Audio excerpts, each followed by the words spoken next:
wonder what spiritual warfare looks like in everyday life, today I'm explaining to you what it looks like for me and showing you how I was able to win that battle and how you can too. So basically, spiritual warfare seems like some unknown, like wild out there spiritual thing, but it is really not. I cannot see the sun. No, it's very casual, and I think if we could all start recognizing it as this casual thing that it is, we would realize how to win the battle. So 2 Corinthians 10:5 reads, casting down imaginations and every high thing that exalts itself against the knowledge of God, and bringing into captivity every thought to the obedience of Christ. Now, we all struggle in life. Nobody is perfect, and everybody is going through their own battle right now. And if you're watching this video, I know you're going through a battle, and that battle is going to look different than what I'm going through, but nonetheless, you're struggling with something. There's something in your life that is a soft spot for you, and what I mean by this is it triggers you, like it bothers you. Something someone says will hit you to the core, and then you'll just start spiraling. So the battle we're going through is in your mind.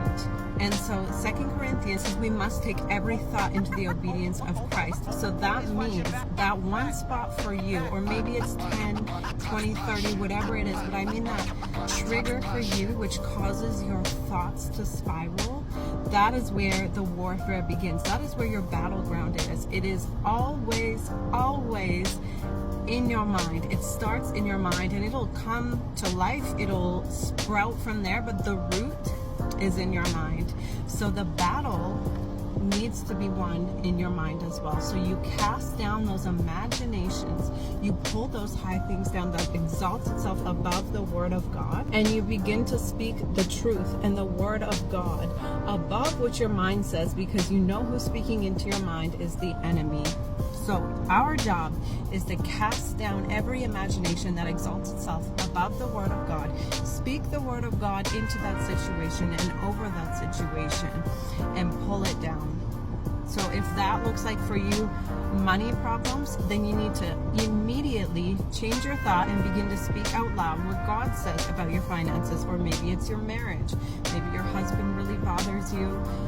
Immediately you have to pull down that thought and begin to speak the word of God over that situation. So to keep this short, I'll end it there. But if you want any examples of what this might look like practically and in real life, then comment below, and I'm happy to share how I do it, because honestly, this is how I've been able to really help myself renew my mind.